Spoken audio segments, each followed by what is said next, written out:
Siachen glacier.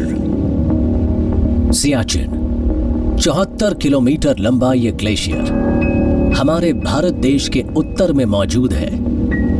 North और south pole के अलावा ये दुनिया के सबसे लंबे माउंटेन ग्लेशियर्स में से एक है। इसका सबसे निचला हिस्सा भी 11,000 फुट से ऊपर है और हाईएस्ट माउंट पोस्ट की ऊंचाई 22,000 फुट ऊपर है। सियाचिन एक बहुत अहम जगह पर है। ये ईस्ट में मौजूद चाइना और वेस्ट में मौजूद पाकिस्तान के बीच है और ये भारतीय सेना के कंट्रोल में है।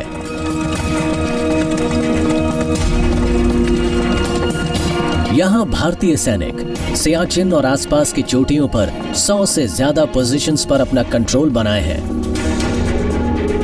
इस बर्फीले इलाके में सर्वाइवल लगातार चलने वाला एक इम्तिहान है और इसे और मुश्किल बनाता है बेहिसाब ठंड और बेरहम मौसम। बेहद ठंडी हवाओं की वजह से सर्दियों में टेम्परेचर -50 डिग्री तक पहुंच जाता है। यहाँ पर मैं रह कर आया हूँ, वहाँ पर तो अगर टेम्परेचर -20 डिग्री है तो अगर हवा 70 किलोमीटर या 60 किलोमीटर प्रति घंटे की रफ्तार से चल रही है तो वो टेम्परेचर, वही जो -20 डिग्री टेम्परेचर है, वो विंड चिल फैक्टर की वजह से -70 -50 तक भी चला जाता था। ऊंचाई पर जिंदगी जीना ह्यूमन बॉडी और स्पिरिट दोनों के लिए बेहद मुश्किल है। सियाचिन में सैनिकों के सामने जबरदस्त डिप्रेशन, भूख की कमी, स्लीप डिसऑर्डर्स, यहाँ तक कि मेमोरी लॉस के रिस्क होते हैं। सड़कें बस यहीं तक हैं। ग्लेशियर पर मौजूद कई गैरिसन्स के लिए इकलौती लाइफलाइन फ्लाइट होती है। इंडियन एयरफोर्स का एक कॉम्प्लेक्स एयरबोर्न लॉजिस्टिकल सिस्टम लगातार जरूरत की हर चीज को यहां पहुंचाता है।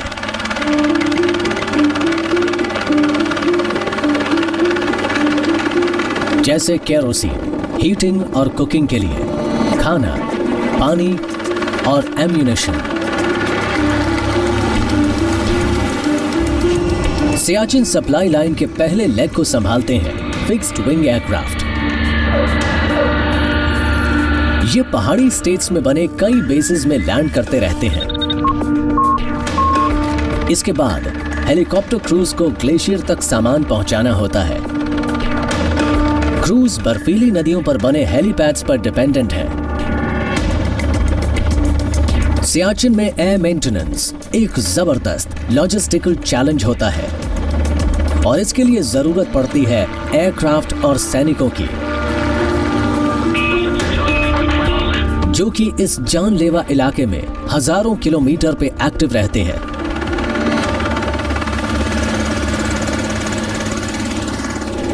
लद्दाख, जम्मू एंड कश्मीर, ऊंचाई 10,682 फीट। इंडियन एयरफोर्स के लिए सियाचिन का गेटवे है लद्दाख। ये इलाका ऊंचाई वाला एक ठंडा रेगिस्तान है, बेरहम, खूबसूरत और ज्यादातर बुद्धिस्ट पॉपुलेशन वाला।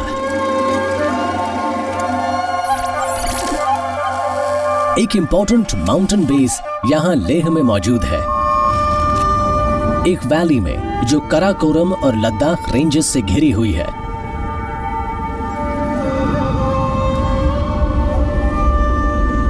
Leh air force base, Ladakh, Jammu and Kashmir, 10,682 feet. Siachen पर हाई ऑल्टीट्यूड एयर मेंटेनेंस के सिलसिले में लेह एयरफोर्स बेस एक बहुत ही क्रूशल एयर बेस है।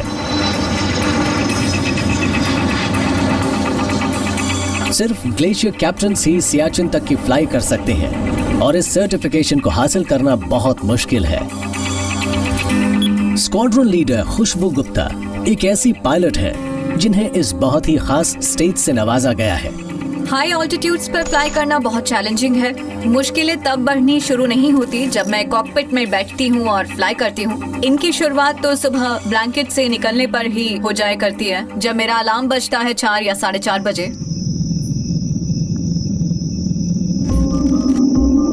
खुशबू सियाचिन पायनियर्स के साथ काम करती है।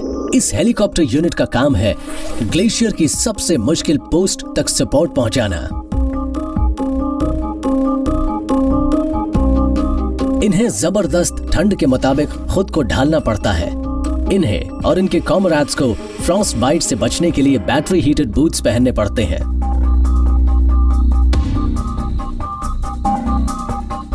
बेहिसाब ठंड के अलावा यहाँ एक और रिस्क होता है, जो होता है सनबर्न का।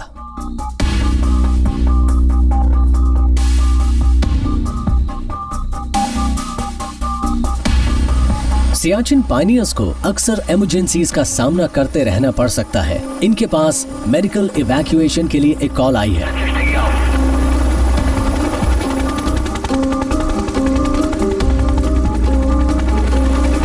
हालांकि ये कहना गलत नहीं होगा कि सियाचिन पायनियर्स की हर फ्लाइट रिस्की होती है।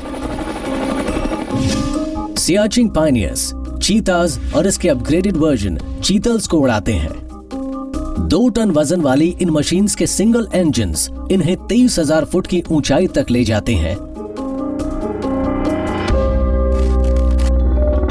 चीता हेलीकॉप्टर ज्यादा सामान नहीं ले जा सकता है, लेकिन सियाचिन ग्लेशियर में कई ऐसी पोस्ट हैं जहां बड़े सप्लाई हेलीकॉप्टर्स नहीं जा सकते हैं।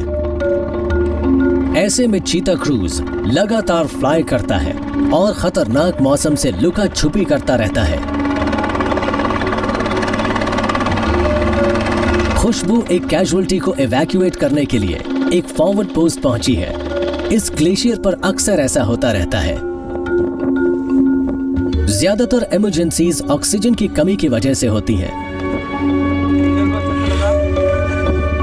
यहां के सोल्जर्स को प्लेन्स के मुकाबले करीब 10% ऑक्सीजन ही मिल पाती है।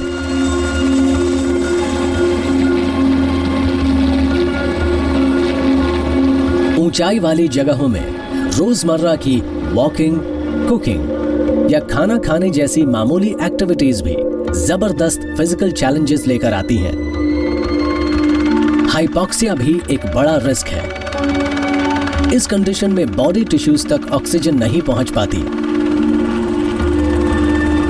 एक्सट्रीम ऑल्टीट्यूड पर हाई ऑल्टीट्यूड पल्मोनरी या सेरेब्रल एडिमा भी हो सकता है।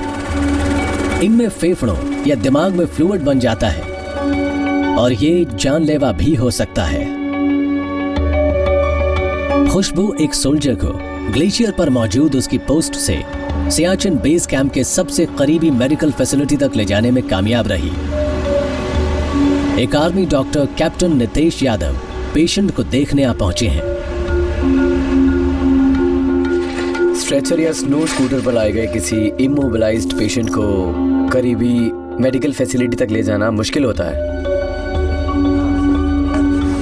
तो ऐसे में हेलीकॉप्टर्स का रोल बहुत इंपॉर्टेंट होता है। सांस लेने में तकलीफ कब से हो रही थी आपको? 1 वीक से। अच्छा, घर पर बात हुई थी?